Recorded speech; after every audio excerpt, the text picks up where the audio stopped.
Hello everyone and welcome to my channel. So in today's question we have to answer that what is the geometry of CS2XCF8. So we have square antiprismatic and capped square antiprismatic. So basically we have two geometries. We have two options, square antiprismatic and capped square antiprismatic. And the second part of the question also asks whether the lone pair which is there in this complex is stereochemically inactive or stereochemically active. So all this we will discuss in this question. So in order to solve this type of question, our first step should be we have XCF8, and if we consider only the coordination sphere, then the charge becomes 2 minus. Okay, 2 minus from the metal atom CS2. Okay, so that means we have to find out the geometry of this anionic complex. Okay, from this formula you can see that xenon is having coordination number 8. So it is connected, or it is coordinated to 8 fluorine atoms. So the coordination number of xenon is 8. And for coordination number 8, we have the following possible geometries. That is square antiprism, dodecahedron, cube and hexagonal bipyramid. But we do not have any of these options in the question, so we will simply ignore these, and so we have one possibility, that is square antiprism. That is for sure. Okay, so why not capped square antiprismatic? Because the capped square antiprismatic belongs to coordination number 9, not 8. Okay, so this capped square antiprism will also be not the option for this question. Okay, now let us understand the structure of square antiprism. So we have a square antiprism. That means we have obviously have a square, something like this, and then again another square like this. Okay, and since we have two squares, so we can easily accommodate the 4 F atoms. 4 and 4, 8 fluorine atoms. So 4 on top and 4 at the bottom, and the central atom here is xenon, which is lying in the center of this antiprism. So you know very well that prism is something like this, and antiprism means just the reverse. You can see here the prism here is reversed. So this is the antiprism, that is the reverse prism. And also one very important thing to note here in this structure is when we look from top, then we can see these squares which are aligned just against each other, not parallel. These are somewhere oriented in such a manner that we can see the front square with the ligands, that is the fluorine atoms. We can see the front one. So let's suppose this green square. So this one is the front square. Okay, xenon is the central atom and which is visible from top, and behind this square is the bottom square, which is also visible from top because it is not aligned parallelly. It is aligned somewhat like a diamond or a kite, you can say, where we can see the back square. The square which is behind also can be seen from top. Okay, so that we are able to see all the ligands or all the atoms, the fluoroatoms, 4 and 4.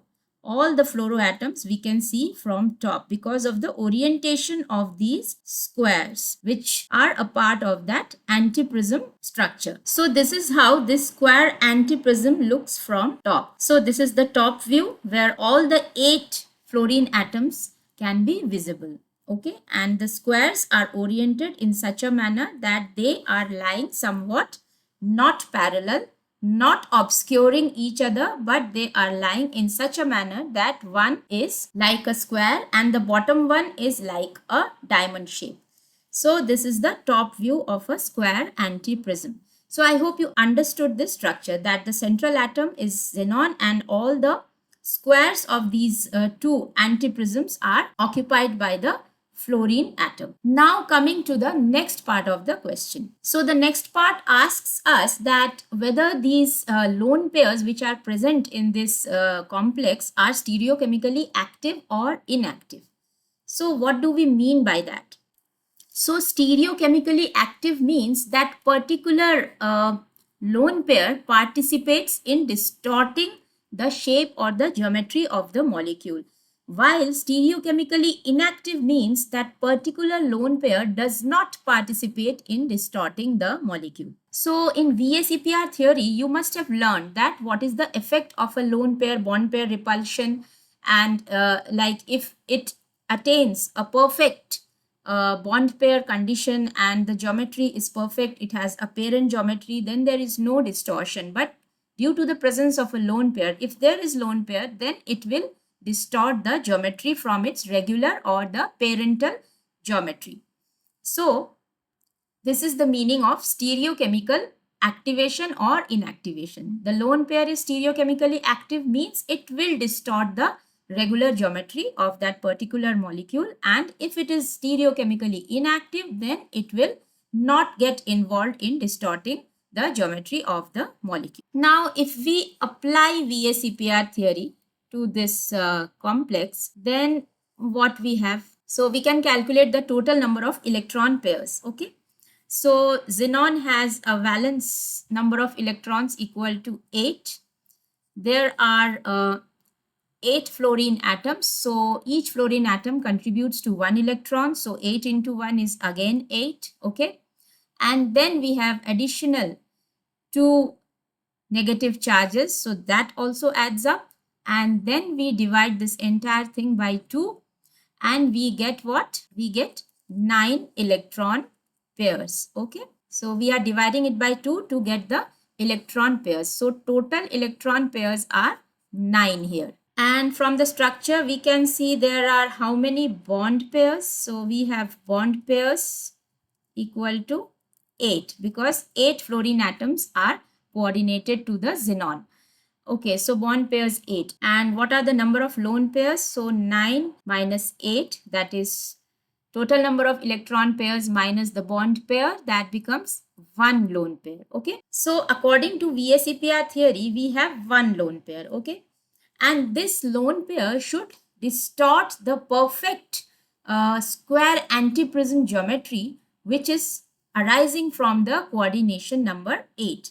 That is, if the bond pairs are perfectly 8 and there are no lone pairs, then we have a perfect square antiprism geometry. Now VSEPR says we have a lone pair as well, but actually this lone pair is located in the s orbital, and this s orbital is obviously an unhybridized orbital. Okay, and this is the reason why this VSEPR theory fails for such complexes. Why VSEPR theory fails for this case?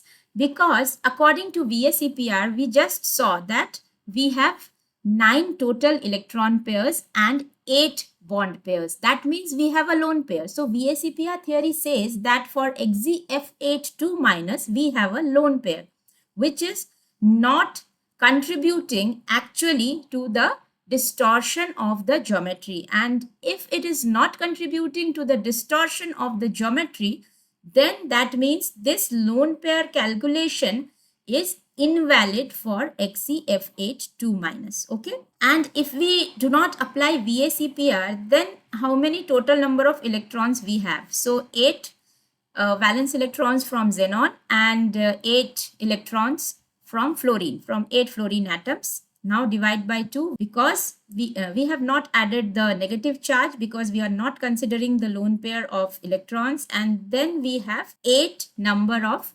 electron pairs for XeF8 2-. And when we have total number of electron pairs 8 and the bond pairs also 8, that means we have no lone pair for this complex. Okay, and when we do not apply VSEPR, we just calculate the total number of electron pairs and we know that the bond pairs are 8, then we have no lone pairs for this compound. And when we have no lone pairs, that means it has a perfect square antiprism parent geometry, okay, with no distortion. And if you go further and try to find out the hybridization of this compound XeF8 2-, then you will see that by conventional methods, by applying VSEPR, we have to write something like this: sp3d5. Okay, because we have a total of 9 electron pairs. So the hybridization becomes sp3d5. 5 plus 3, 8 from D and P and 1 from S. So total becomes 9 orbitals. 5 plus 3 plus 1. So 9 orbitals and 9 electron pairs from this conventional concept. But actually, where is the lone pair located? The lone pair is located in the s orbital, okay, inner s orbital. And this inner s orbital is unhybridized. And since this is unhybridized, so obviously this s orbital should not be taken into account for the hybridization, the actual hybridization of XeF8 2-. But since this s orbital is considered to be unhybridized and the lone pair resides in the s orbital, then the actual hybridization of XeF8 2- becomes only P3D5. So the hybridization of this XeF8 2- becomes P3D5 and not sp3d5 because the s orbital is unhybridized and the lone pair resides in this unhybridized orbital, and that is why it does not contribute to the distortion of this molecule, and that is why this lone pair in XeF8 2- is stereochemically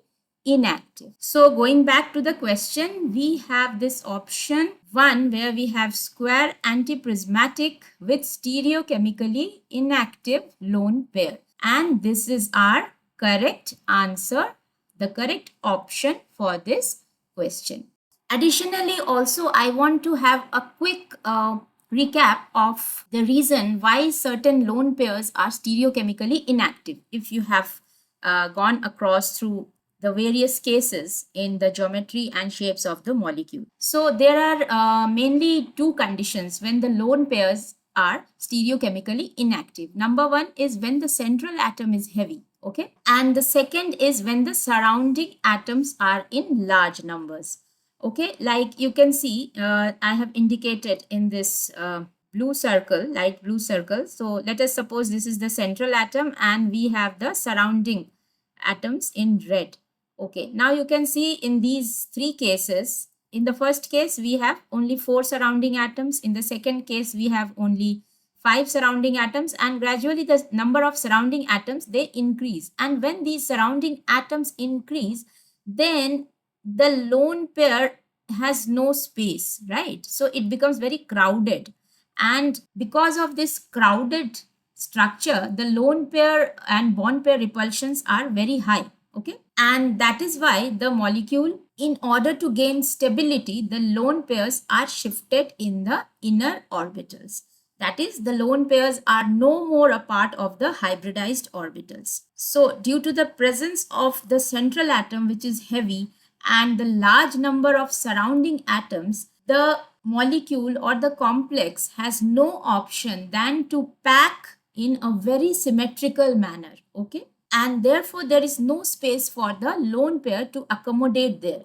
Otherwise, the system's energy is higher and we have to shift the lone pair to the inner orbital so the system remains in the lowest energy and it is stable. So this is about the condition when the lone pairs are not included or they are not affecting or distorting the geometry or the shape of the molecule. So I hope this explanation was clear to you. And if you have any doubts, please write to me in the comment box, and please like, share and subscribe if my videos are helpful to you. So see you in the next video and thanks for watching.